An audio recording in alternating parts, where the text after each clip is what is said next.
세상이 화내요. 화나면 뭐 할 겁니까? 내가 눈을 감고 있는데. 눈 떠라 이 말이에요. 눈을 왜 떠야 하는가? 그건 예수님으로 말미암아 보여주겠다는 거예요.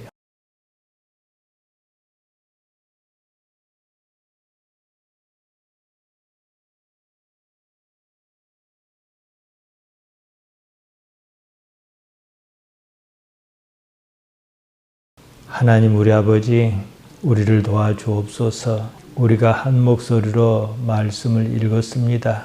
읽기는 읽었사오나 하나님께서 어찌 깨닫게 해 주셔야 하겠습니다.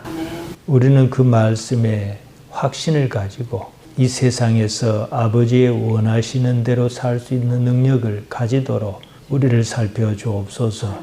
종은 다만 십자가 뒤에 감추시고 하나님께서 영광 받으시기를 예수님 이름으로 기도하옵나이다. 아멘. 성경에서 요한은 빛을 말합니다. 빛은 다른 것이 아닙니다. 삶의 빛입니다. 삶의 길이 잘 보이도록 환하게 비추는 그 빛입니다. 삶으로 인도하는 빛입니다. 죽지 못해 사는 삶은 삶이 아닙니다. 예수님께서 제자에게 그 말씀을 하셨습니다. 마태복음 5장 14절에서 15절입니다. 너희는 세상의 빛이라. 산 위에 있는 동네가 숨기지 못할 것이요 사람이 등불을 켜서 말 아래 두지 아니하고 등경 위에 두나니 이러므로 집안 모든 사람에게 빛이 내리라. 너희가 세상을 밝게 비춰라. 무사람이 실족하지 않도록 너희를 보고 넘어지지 않도록 그렇게 해라.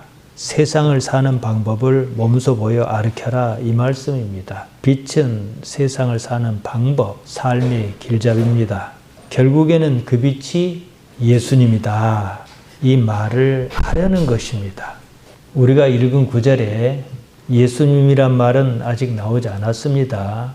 빛이 있어도 눈을 감으면 어둡습니다. 소경이 그러지 않습니까? 세상이 아무리 환해도 내가 눈을 뜨지 못하면 어두운 겁니다. 우리 기독신앙에서 인간의 불행이 무엇 때문입니까? 하마르티아 때문입니다. 대개는 이 하마르티아를 죄라고 번역합니다. 어찌해 볼 수 없다는 의미에서 원죄라고 합니다. 모르고 하는 얘기입니다. 현실이 행복하지 않습니다. 이것을 설명은 해야겠는데 어렵습니다. 어림잡아 추상적으로 그렇게 말하는 겁니다. 우리가 흔히 말하는 죄는 오페일리마입니다. 주기도문에 나옵니다. 하마르티아는 보다 근본적인 문제를 가리킵니다. 아무튼요, 하마르티아를 해결하지 못하면 인생이 불행합니다. 길이 어두우면 발을 헛디디기 쉽지 않습니까? 발을 헛디디는 그 삶이 평안할 리가 없는 겁니다. 발을 헛디딘 이유가 무엇이냐는 겁니다. 빛이 없어서 그렇다 이겁니다. 그런 상태가 바로 하마르티아라는 거예요. 우리나라가 참으로 잘 사는 나라입니다. 밤에 한번 밖에 보십시오. 아무도 없는 해안도로에 수많은 가로등이 홀로 불을 밝힙니다. 돈이 없으면 이게 가능하겠습니까? 미국 경제전문지 포브스가 2025년 강대국 순위를 발표했습니다. 우리나라가 6번째랍니다.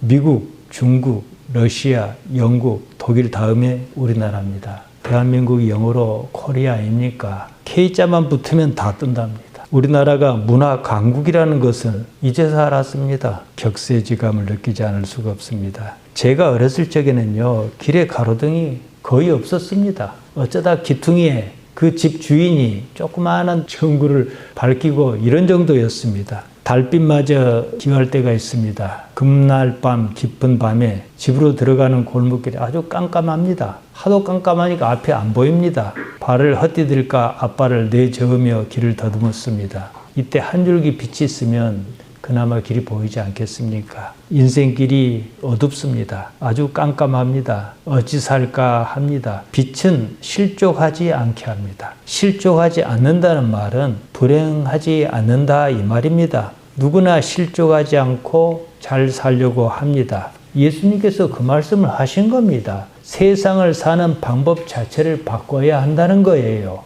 우리 기독신앙은 삶을 얘기합니다. 죽음을 배제합니다. 삶, 조에는 생활하는 것, 생애를 뜻하지 않습니다. 존재를 말합니다. 존재한다고 존재하는 것이 아닙니다. 산다고 사는 것이 아닙니다. 삶이 삶 같아야 사는 겁니다. 존재하는 이유가 명확한가 이것입니다. 반대 개념이 다나토스 죽음입니다. 존재는 하나, 실제로는 존재하지 않는 것이 죽음이에요. 숨이 붙어 있습니다. 숨만 쉬고 있습니다. 그것을 삶이라고 할 수는 없습니다. 삶이 지옥 같은데 그것을 삶이라고 어찌 말할 수 있겠습니까? 살만해야 삶입니다. 살만한 삶은 존재의 본질이 명확합니다. 어렵게 살다가 어느 날 돈이 많아졌다고 합시다. 이제 살만해요. 그런 것은 실제로 살만한 것은 아닙니다. 잠시 어떤 현상이 그렇다는 겁니다. 존재가 본질적으로 분명해야 합니다. 재물이 존재를 보증하지는 않습니다. 예수님께서 그 말씀을 하셨습니다. 어리석은 부자의 비유가 그겁니다. 누가복음 12장 19절에서 21절에 나옵니다. 또 내가 내 영혼에게 이르되 영혼아 여러 해 쓸 물건을 많이 쌓아두었으니 평안히 쉬고 먹고 마시고 즐거워하자 하리라 하되 하나님께서 이르시되 어리석은 자여 오늘 밤에 내 영혼을 도로 찾으리니 그러면 내 준비한 것이 누구의 것이 되겠느냐 하셨으니 자기를 위하여 재물을 쌓아두고 하나님께 대하여 부여하지 못한 자가 이와 같으니라. 이런 말씀을 하셨습니다. 여기서 영혼이라고 번역한 말 푸시케입니다. 목숨입니다. 목숨이 붙어 있어야 삶이 가능합니다. 목숨이 평안한가 이 말씀이에요.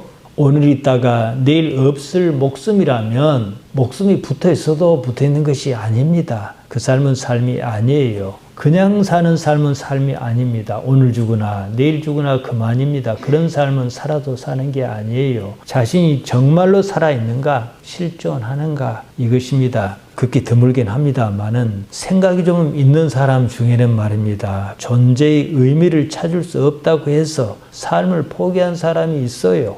그는 옳은 선택을 한 겁니다. 존재의 의미가 없는데 더 살아서 못하겠습니까? 대부분의 사람은 이보다 못합니다. 존재할 이유가 없는데 삽니다. 왜 사는지도 모르고 살아요. 살아있으니까 삽니다. 그러면 사는 게 아닙니다. 죽은 거예요. 숨만 쉬고 있을 뿐입니다. 목숨을 부지하는 거지요. 그래봤자 머지않아 죽을 것이 아니겠습니까? 9절은 엔토 포스토 알레디온 참빛이 있었다 그럽니다. 있었다는 말 엔입니다. 지난 시간에 말씀드렸습니다. 있다는 말 의미가 3인칭 동사 직설 미완료로 쓰였습니다. 그러니까 지금까지 있었고 앞으로도 있을 것이다 이런 뜻으로 하는 말이에요. 우리말은 이런 시제 표현이 조금 약합니다. 앞뒤 정황으로 판단합니다. 빛이 원래부터 있었다는 말입니다. 그렇다는 사실에 눈 떠야 한다 이 말입니다. 요한은 예수님의 사건을 겪은 후에 요한복음을 썼습니다. 말씀과 사역, 십자가와 부활 과정을 목격했습니다. 자기 부인의 과정까지 다 거쳤습니다. 삶에 대한 안목이 확 바뀌었습니다. 비로소 예수님을 알았습니다. 이 글을 읽는 독자는 자기가 안 그런 실제적인 경험이 없을 거란 말입니다. 그 때문에 요한복음 서두에서 하나님, 말씀, 삶 이렇게 연결 지으며 어떻게 애쓰는 그런 것이 보이지 않습니까? 그리고 세상을 밝히는 빛이 어쩌고 합니다. 인생길이 어둡지 않으면 누구나 잘 살지 않겠습니까? 그리고 빛이라 그러면 사람들이 거기까지는 알아듣는단 말입니다. 빛이 무슨 참빛이 있고 거짓 빛이 있겠습니까? 사람들이 빛을 알아보지 못하니까 참빛이다 이렇게 말하는 겁니다. 사람들은 예수를 믿는다고 하면서도 실상은 믿지 않습니다. 자기 자신을 믿습니다. 정확히 말씀드리면 자기 판단에 따라 예수님을 믿는 거예요. 그러니까 예수님을 믿는 게 아닙니다. 자기 판단을 믿는 거지요. 이렇게 사는 것이 잘 사는 것이다. 이런 기준을 가지고 예수님을 믿습니다. 다 내려놓고 새롭게 시작해야 합니다. 9절에서 10절을 보면요. 참빛 곧 세상에 와서 각 사람에게 비추는 빛이 있었나니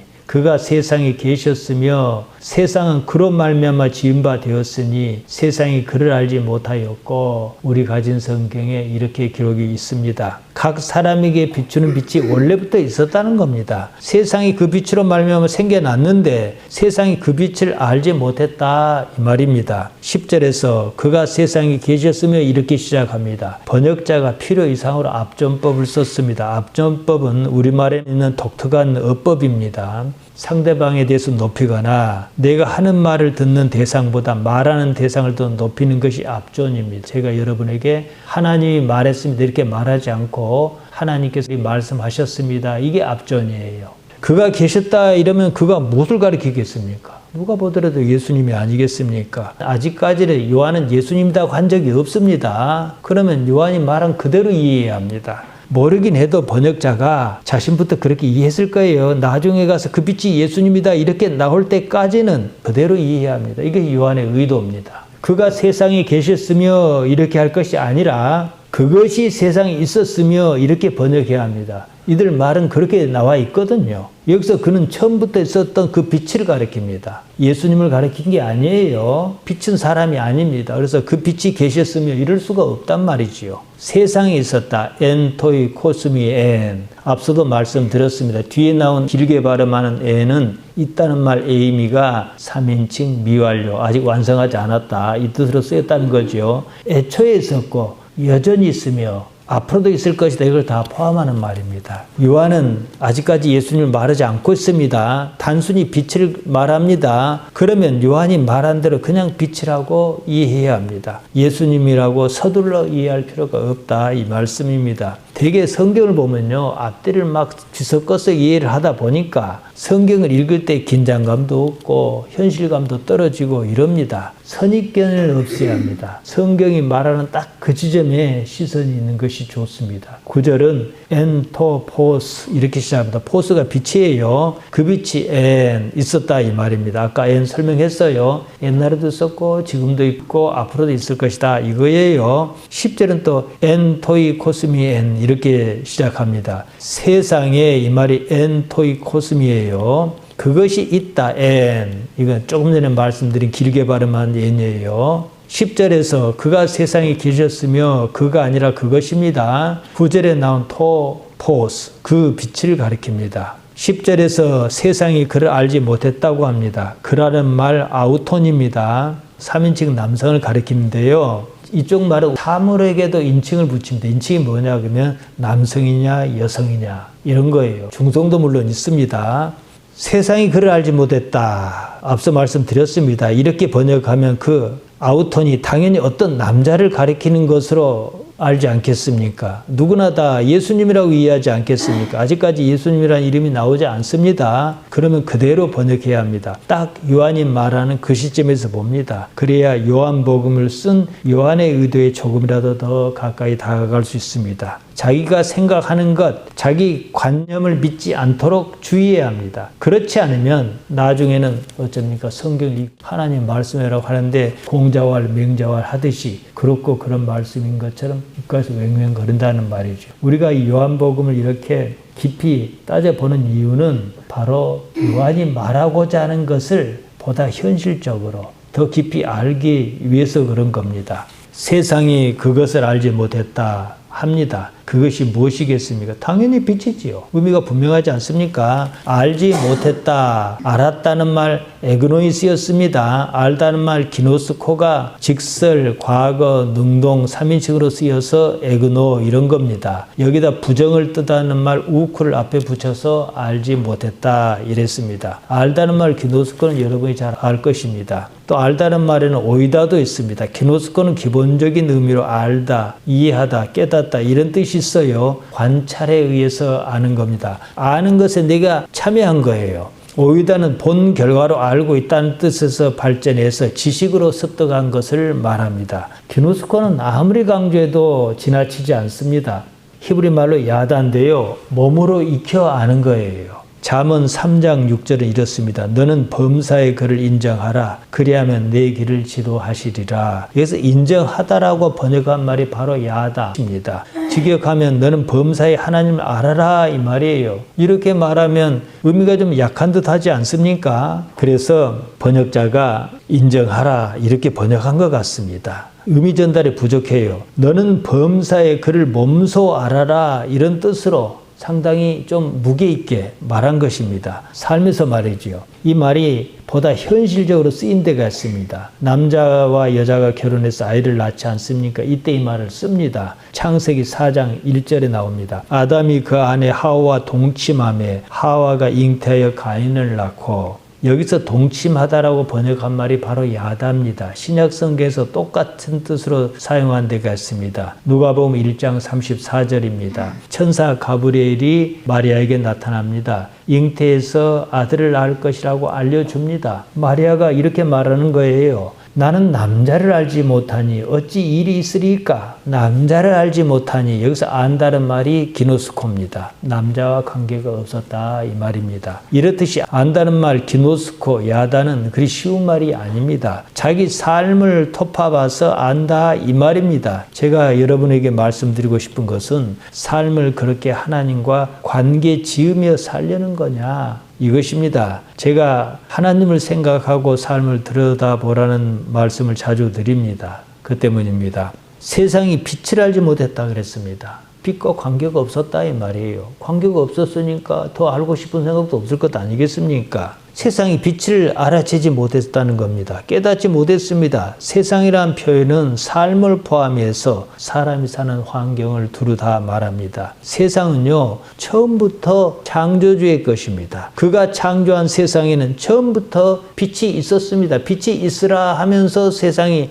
열렸습니다. 예수님의 등장은 결코 뜬금없는 일이 아니다. 요한이 지금 이것을 말하려고 이 모양 저 모양으로 설명하면서 상당히 공을 들입니다. 갑자기 예수님이라고 들이밀면 우리야 다 아니까 쉽지만 요한복음을 처음 접하는 사람들은 모를 거란 말이에요. 쉽지 않을 거예요. 세상에는 기본적으로 원리 같은 것이 있다. 그것이 뭐냐? 말씀, 로고스다. 이렇게 처음 시작하지 않습니까? 세상이 밝히 보이게 하는 것, 빛과 같은 것이다. 이래 놓고 나중에 가서 그가 예수님이다. 이렇게 얘기를 전개하려는 거예요. 그 빛이 처음부터 세상에 있었다고 합니다. 한편으로 세상이 그것으로 말미암아 지어졌다 그랬습니다. 그럼에도 세상이 그것을 알지 못했다는 겁니다. 세상에 처음부터 그 빛이 있었다 이 말이 무슨 뜻이겠는가? 빛이 가리키는 것은 세상을 사는 길잡이 방법이라고 제가 말씀드렸습니다. 빛이 밝으면 세상이 환해지지 않겠습니까? 어둠이 사라집니다. 이 말이 뜻하는 바가 무엇인지 모르는 사람은 아무도 없습니다. 처음부터 이러려고 한 것이 아니라는 거예요. 이런 세상이 아니라는 겁니다. 지금 우리가 눈으로 보는 하마르티아가 팽배한 이 세상이 아니라는 거예요.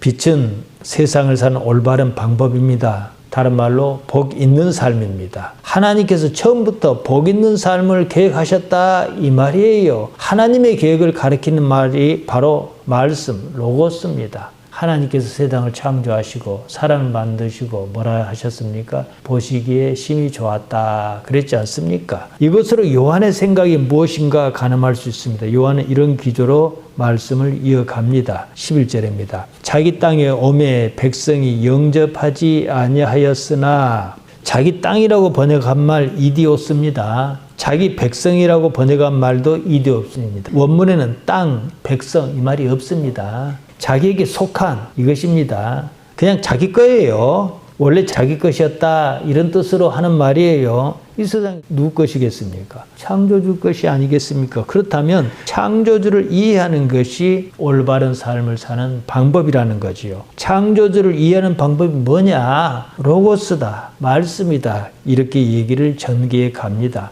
원래부터 세상을 사는 방법이 있었습니다. 하나님께서 세상을 만드실 때에는 사람을 괴롭혀 죽이려고 했을 리가 없습니다. 예레미야가 바로 그 말을 했습니다. 예레미야가 3장 33절입니다. 주께서 인생으로 고생하게 하시며 근심하게 하시면 본심이 아니로다. 인간의 불행이 하나님의 본심이 아니다 그랬습니다. 본심이 뭡니까? 본디부터 변함없이 그대로 가지고 있는 마음이란 뜻입니다. 원문은 레브입니다. 마음, 심중, 의도, 의지 이런 뜻입니다. 이 예레미야가 3장 33절은요 사실 원문보다도 번역을 더 잘했습니다. 하나님의 레브는 다름 아닌 나의 행복입니다. 그런데 왜 내 인생은 이 모양일까? 궁금해야 합니다. 나는 진정으로 하나님을 받아들이는가? 여기서 문제를 풀어야 하는 거예요. 나는 하나님의 것인가? 이거지요. 파랄람바노를 영접하다라고 번역했습니다. 영접한다는 말은 여기에 조금 맞지 않습니다. 그 말은요, 손님을 맞아 대접한다는 말이에요. 근데 파랄람바노는 데리고 가다, 데려오다, 인계하다, 받다, 받아들이다, 모시다 이 뜻입니다. 이 말이 본문에서는 직설, 과거, 능동, 3인칭으로 쓰여서 파렐라본이라고 했습니다. 그들이 받아들였다 이겁니다.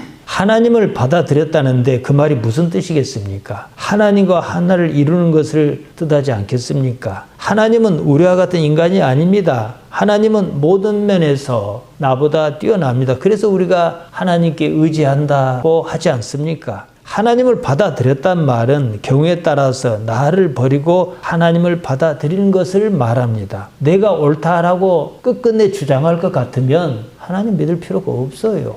나를 믿지 뭐 하려고 귀찮게 하나님을 믿겠습니까? 이런 인식은 사람의 아들 그분에게서 그대로 나타납니다. 나사렛 그분은 완벽한 사람이었습니다. 어디 하나 흠잡을 데가 없었습니다. 우리식으로 하자면 하마르테아가 없었습니다. 십자가를 져야 할 아무런 이유가 없었습니다. 그런 그의 삶에 십자가라고 하는 상황이 들이닥쳤습니다. 받아들였습니다. 무엇 때문이었습니까? 하나님 때문이었습니다. 이 말입니다. 자기가 없었습니다. 하나님만 있었습니다. 그분에게 십자가는 사실 중요하지 않았습니다. 하나님의 의지가 중요했습니다. 겟세마네 동산에서 일단 하나님의 의지를 확인했습니다. 십자가를 지기로 했습니다. 나를 버려 하나님을 얻고자 했습니다. 어찌 생각했든 하나님이라는 존재는 완벽 그 자체라는 인식이 있었다는 말입니다. 우리가 지금 그렇게 생각하는가 이 말입니다. 내 생각과 하나님의 생각이 충돌할 때가 있지 않겠습니까? 그러면 내 생각을 당연히 포기해야 하는 거예요. 이것이 바로 하나님을 파렐라본 받아들였다 이 뜻입니다. 우리 성경은 영접했다라고 번역했어요. 대개는 하나님을 받아들일 생각이 없습니다. 여전히 자기 생각을 앞세웁니다. 그러면서 하나님을 입에 올립니다. 하나님의 뜻이 어쩌고 하는데 사실은 자기 뜻을 관찰하고 싶은 거예요. 하나님을 핑계로 자기가 하고 싶은 것을 하려고 합니다. 자기 땅이 왔음에 자기 백성이 받아들이지 않았다 그랬습니다. 이 말입니다. 처음부터 있던 그 빛이 자기 땅, 자기 백성에게 다가와 있었습니다. 세상이 밝아봐야 소용이 없었습니다. 왜입니까? 다들 눈을 감고 있었습니다. 이 말입니다. 12절입니다. 영접하는 자, 곧 그 이름을 믿는 자에게는 하나님의 자녀가 되는 권세를 주셨으니 영접하다 또 나옵니다. 여기서는 다른 말이 쓰였습니다. 람바노입니다. 받다, 취하다, 붙잡다, 얻다, 획득하다 이 뜻입니다. 앞에서도 말씀드렸습니다. 영접하다는 말은 손님을 맞아서 대접하는 것을 말합니다. 11절에도 나오고 12절에 나오는데요. 11절에서는 파랄람바노가 쓰였고 12절에서는 그냥 람바노가 쓰였습니다. 파랄람바노는 람바노 앞에 파라가 붙었습니다. 람바노는 기본적으로 받다, 취하다, 붙잡다, 얻다 이런 뜻입니다. 단순히 무언가를 받는 것이에요. 파랄람바노는 곁에서, 옆에서 이런 뜻인 파라가 붙어서 받아 데려오다, 인도하다, 전달받다, 이어받다 이런 뜻입니다. 무언가를 인계받거나 함께 데려가다, 계승하다, 인수하다 이런 어감이 있습니다. 11절에서 영접하다는 말은 당연히 계승할 일이었다, 이어받을 일이었다. 그런데 그러지 않았다 이런 의미고요. 12절에서 영접하다는 말은 받으면 붙잡으면 어쩐다 이 말입니다. 10절에서 12절까지를 뭉뚱거려서 좀 쉽게 보면 이렇습니다. 10절은요. 빛이 어느 날 뜬금없이 등장한 것은 아니다. 처음부터 이 세상이 있었다. 지금도 마찬가지다. 세상이 그것을 에그노 당연히 알았어야 했다. 이 말입니다. 에그노는 기노스코가 과거 능동형으로 쓰인 말입니다. 11절에요. 세상에는 처음부터 있었던 그 빛이 지금도 있다. 세상은 사실 환하게 밝은 상태다. 그럼에도 세상은 그 빛을 계승할 생각이 없다. 아예 눈을 감아버렸다. 이 말입니다. 다른 방법을 써야 했다. 이 말이에요. 그리고 다른 방법이 뭐겠습니까? 빛이 예수님이다. 이제 이렇게 얘기하려는 거예요. 12절입니다. 그러나 그 빛을 붙든 사람이 있는데 그의 이름을 신뢰하는 사람이다. 그 사람에게는 하나님의 자녀라는 권세를 주었다.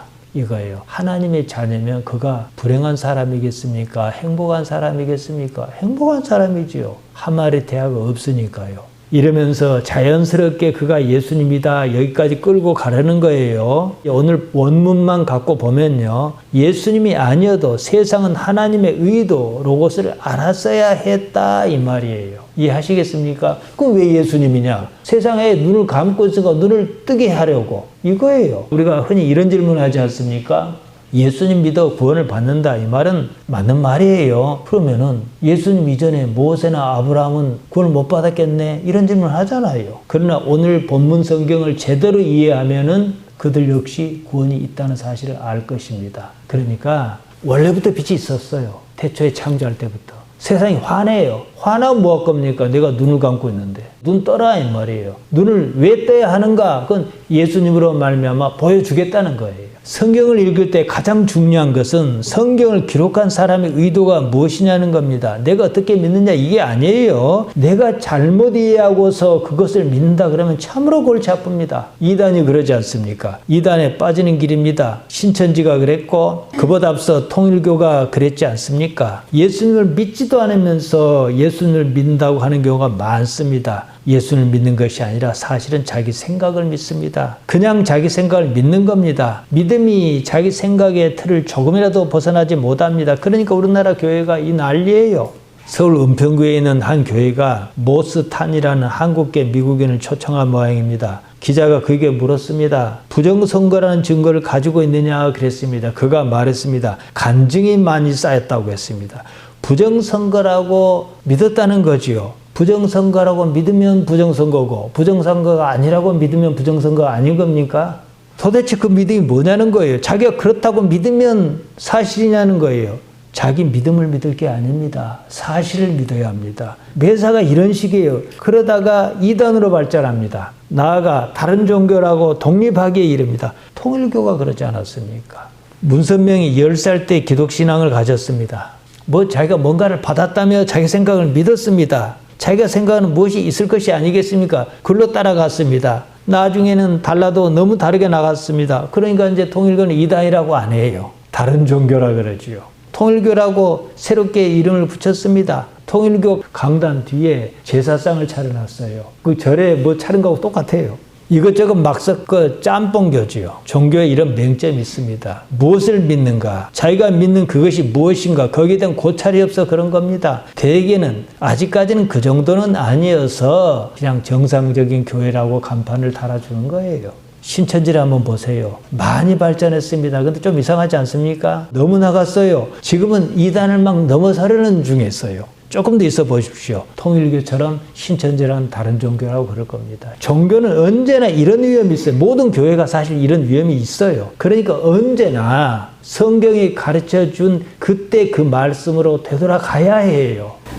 거기서 가서 다시 오고 거기서 가서 다시 오고 항상 이렇게 해야 한다는 말이지요. 예수님과 제자가 말씀을 전하던 그 당시의 가치관이 그대로 살아있느냐는 겁니다. 지금 우리 눈에 보이는 그것이 기독교가 아니냐 그러면 할 말이 없습니다. 여기에 대해서는 제가 기억해서 말씀드릴 것입니다. 13절이에요. 이는 혈통으로나 육정으로나 사람의 뜻으로 나지 아니하고 오직 하나님께로부터 난 자니라. 이는 뭐뭇이다. 헬라말로 호입니다. 그들은 뭐뭇이다 이 뜻입니다. 그들이 누굽니까? 12절에 나옵니다. 그 빛을 엘라본 붙든 자를 가리킵니다. 12절에서는 람바노가 3인칭 과거 복수형을 써서 엘라본이라 했습니다.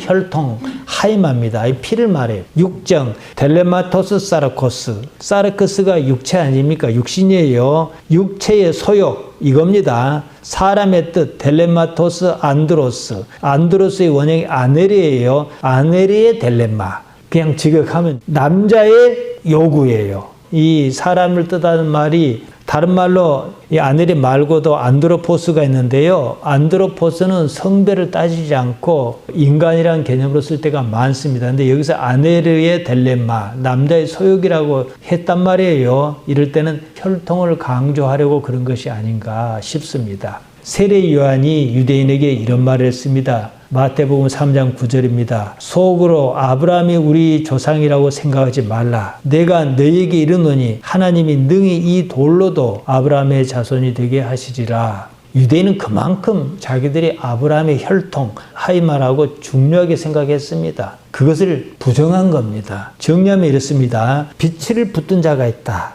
사람의 뜻, 사람이 바라는 것은 혈통이나 육체가 원하는 것에 좌우한다. 하지만 빛을 붙든 자는 그렇지 않고 오직 하나님께로부터 난 자다. 이 말씀입니다. 하나님께로부터 난 에크데우 에겐네데산. 직역하면 그들은 하나님께서 낳으셨다 이렇습니다. 에겐네데산은 태어나다 말 겟나오가 과거 수동형으로 쓰인 겁니다.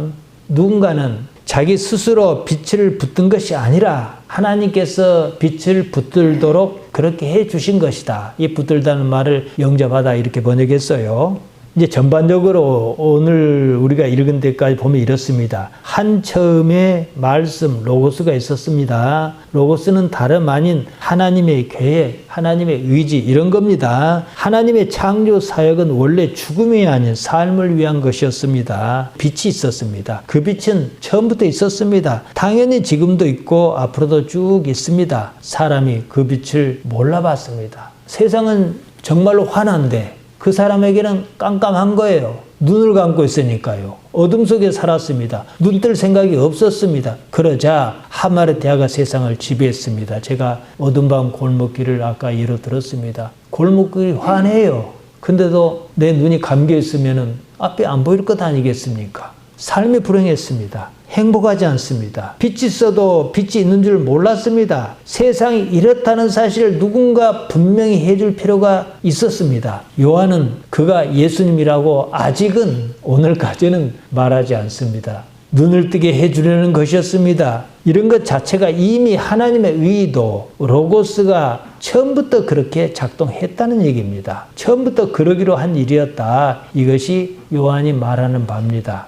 하나님 입장에서 본다면요, 태초나 지금이나 다를 것이 없습니다. 왜냐? 하나님께서는 시간 위에 계신 분이기 때문입니다. 처음부터 어떻게 하기로 한 일이 있었어요? 그것이 로고스라는 겁니다. 다만 우리가 하나님의 어떤 이치, 그 로고스에 편승하려 하느냐는 거예요. 의지의 문제입니다. 다른 무엇도 아닙니다. 살고자 하는 의지가 없는 사람에게는 사는 방법이 있는들 무슨 의미가 있겠습니까? 마찬가지입니다. 신앙생활에 무슨 의지가 없는 사람에게는 방법이 없습니다. 영혼의 세계를 갈망하는 무엇이 없는 사람이 있습니다. 그 사람에게 무슨 신앙의 의지가 있겠습니까? 누군가는 일찍이 세상에 이랬다는 사실을 깨달았습니다. 세상에 눈을 떴습니다. 그러자 세상이 밝아졌습니다. 사실 그 세상이 그 세상이었습니다. 그런데 말입니다. 눈을 뜨고 보니 세상이 다르게 보였습니다. 노래를 불렀습니다. 하박국이 그랬습니다. 하박국 3장 17절에서 18절입니다. 비록 무화과나무가 무성치 못하며 포도나무에 열매가 없으며 감람나무에 소출이 없으며 밭에 식물이 없으며 우리의 양이 없으며 외양간에 소가 없을지라도 나는 여호와를 인하여 즐거워하며 나의 구원의 하나님을 인하여 기뻐하리로다. 이 말씀을 거꾸로 한번 봅시다. 무화과나무가 무성하고 포도나무의 열매가 주렁주렁하며 감람나무의 소출이 그냥 몇십 가마니가 나오고 밭에 식물이 많고 우리의 양이 많고 요양간에 소가 있을지라도 여호와가 없으면 어찌하겠습니까? 그러지 않겠습니까? 똑같은 세상이에요. 그런데 하박국은 눈이 뜨인 거지요. 요한은 하나님의 말씀 로고스가 처음부터 있었다 그랬습니다. 하나님께서 거기에 따라 세상을 창조하셨습니다. 하나님의 의지에 편승하려는가? 우리에게 주어진 문제는 바로 이겁니다. 내가 어떻게 하는 게 아니에요. 아주 쉽습니다. 나만 버리면 그만이에요. 물론 어떤 사람은 그러지 못하지요. 하나님의 존재를 인정 못하니까요. 그러나 우리는 하나님께서 우리 아버지시라는 사실에 대해서는 그 믿음이 크든 작든 다 가지고 있습니다. 그렇다 그러면은 그 믿음이 더욱 분명하도록 할 필요는 있습니다. 살다 보면요, 무슨 구할 것이 있을 수 있습니다. 그때는 이렇게 하면 쉽습니다. 사도 바울이 빌립보서 4장 6절에서 말한 것처럼 아무것도 염려할 것 없이 모든 일에 그저 감사하며 기도와 간구로 하나님께 아뢰는 겁니다. 자, 여러분이 이 말씀을 들으셨습니다. 지금 이 마음대로 하면 마음이 얼마나 평안합니까? 하나님께서 아버지시라는 사실이에요. 원래 세상은 하나님 보시기에 좋도록 하나님께 창조하셨습니다. 그럼 원래 행복한 삶이어야 하는 거예요. 눈만 뜨면 그만입니다. 눈 뜬다는 게 뭐겠습니까? 깨어있단 말 아니겠습니까? 똑같은 말입니다. 세상에 대해서 믿음을 가지시기를 바랍니다. 하나님께서 어찌 하시는 것에 대해서 기대감을 보며 살기를 바랍니다. 기도하십시다. 하나님 우리 아버지, 우리의 연약함을 아시고 불러주셨습니다. 아버지 하나님께서 오늘 하루의 삶을 어떻게 인도하실는지, 내일은 또 어디로 인도하실는지 궁금해하며 감사하는 능력을 우리에게 주옵소서. 아버지께서 우리 삶 면면 어찌 나타나는 것을 지켜보는 삶을 살도록 우리를 도와주시기를 예수님 이름으로 기도하옵나이다. 아멘.